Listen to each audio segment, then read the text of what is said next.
Hi everybody, this is Anne. Adding texture to clay is one of the most satisfying decorating techniques for our pottery. Whether you carve it, wire it, slip it, impress it, etc., texture can add a layer of dimension and perspective to clay that can drastically change the whole attitude of a piece. In this video, we'll be playing with roller stamps. I'll show you an easy way to make them out of clay, then play around with different patterns that you can create with them. The first step is to make the roller. I start with a hollow cardboard tube. I'm using a mailing tube, but you can also use a carpet tube or whatever size you want. I placed the tube down on my clay block and pressed it into the clay like a cookie cutter several inches down the block. Do not slice all the way through the clay block or it will be hard to dislodge. Using my wire tool, I slice the clay block under my cut and remove the excess clay from around my new roller. Let the roller dry until the outer layer is leather hard. To make the impressions into the clay, I'll be using various thin carvers, stylus ball tools, and even the blunt end of a paintbrush. For this design, I started by lightly sketching various basic lines and shapes to create the bones of my illustrations.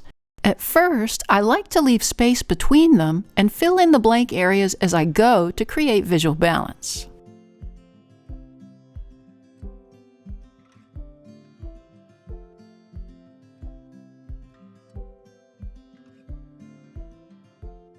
To give them dimension, the stylus ball tools work well for the first pass. I like to use a thin tool first to outline my sketched lines. On this design, once the outline was established, I used the ball end of the tool to stamp extended lines outward. You can get so much small detail using the ball tools, but you'll also get more clay crumbs. I try to clean up as much of that as I go so I can have good visibility with what I'm doing.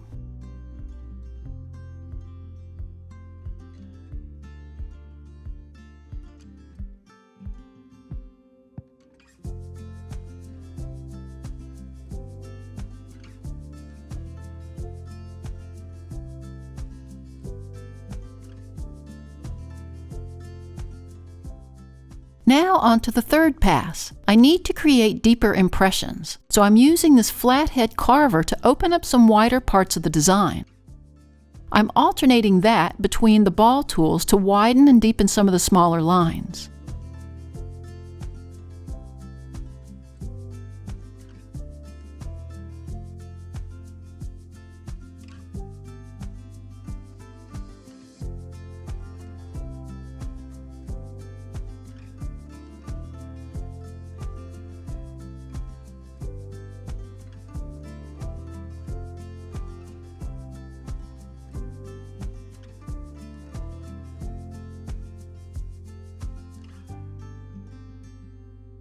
Here's one I created earlier with similar illustrations. I tested it out on a clay slab as I went and kept carving deeper areas until I was happy with the design.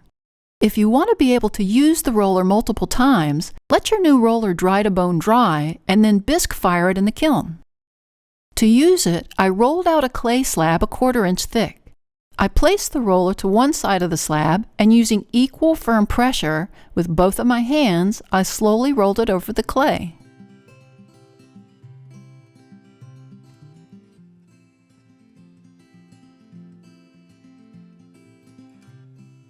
I'm really happy how all the detail from the roller shows up so well, even to the tiniest imprints.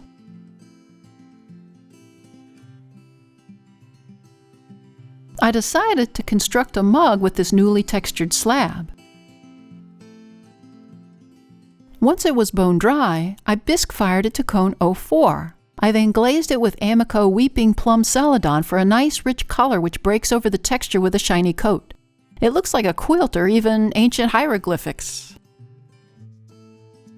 Now let's try another design. Again, I cut a circle of clay and let the exterior dry to leather hard.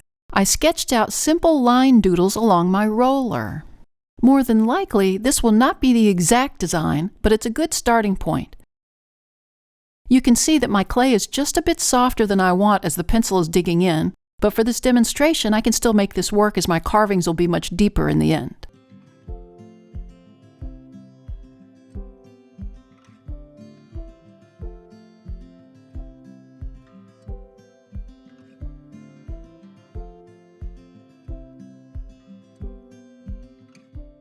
This time, I'm starting with my circle carver. Instead of carving from shallow to deep like the first project, I'm carving deep crevices at the beginning.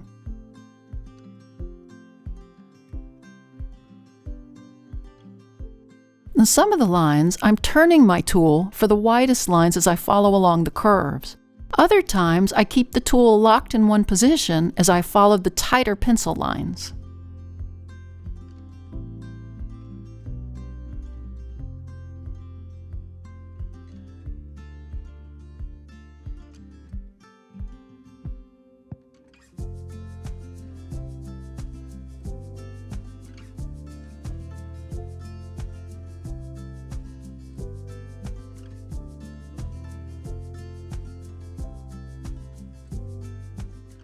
I'm using the stylus ball tool for the second pass.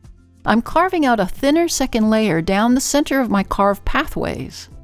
Remember to try and clean up the clay crumbs as you go.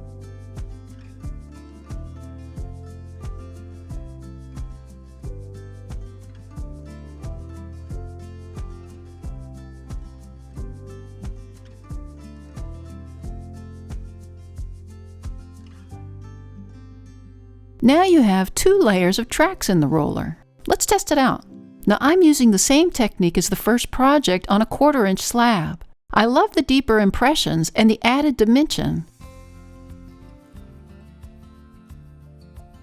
Now that would make a great border along a vase. Now here's a roller I made earlier with lines of layered carvings. Using the same method as before, I pressed the roller into the slab using very firm but even pressure as I went. That's always my favorite part. I just love the squiggly layered design.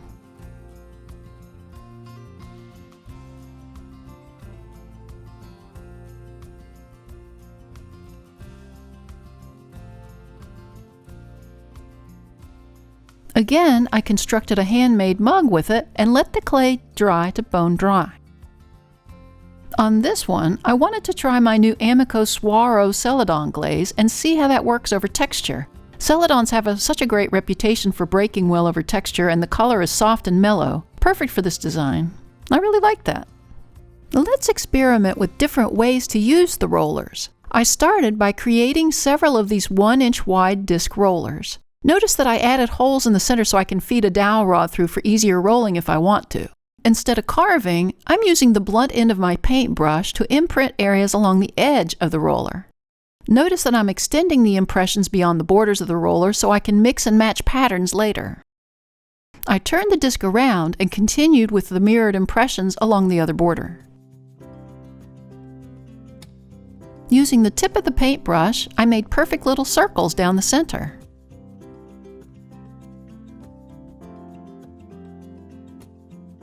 Here are 3 roller designs I created earlier with different patterns carved into them. Now I can mix and match patterns for my clay. Let's test it out. On a 1/4-inch slab, I rolled the treaded disc twice down the length of the clay, giving it a sort of knitted stitch pattern along the edge. For fun, I turned the roller around and rolled it right beside my first track to create a different directional pattern for the other 2. The straight line roller makes a nice transition from one pattern track to another. By alternating the rollers, I can create any unique pattern that I want. To me, it looks like part of a knitted sweater or even tread from a tire. Now here's a cup I created earlier, alternating the 2 more textured rollers. To finish it, I brushed on 3 layers of Amico Sky Celadon and fired it to cone 5 with a 6-minute hold for this look. The very textured surface really gives the cup its own unique, almost masculine personality. The great part about all these rollers is that they're unique as I carve them with my own hands. I can achieve the same pattern as many times as I need to, or I can mix and match them to make even more unique pattern. Thanks to the newest members of our Little Street Pottery Research Facility team. If you'd like to join the team and earn a title, click on the Super Thanks button or the link to buy me a coffee. It also really helps us out if you hit that like button and subscribe to our channel. See you next time in the studio.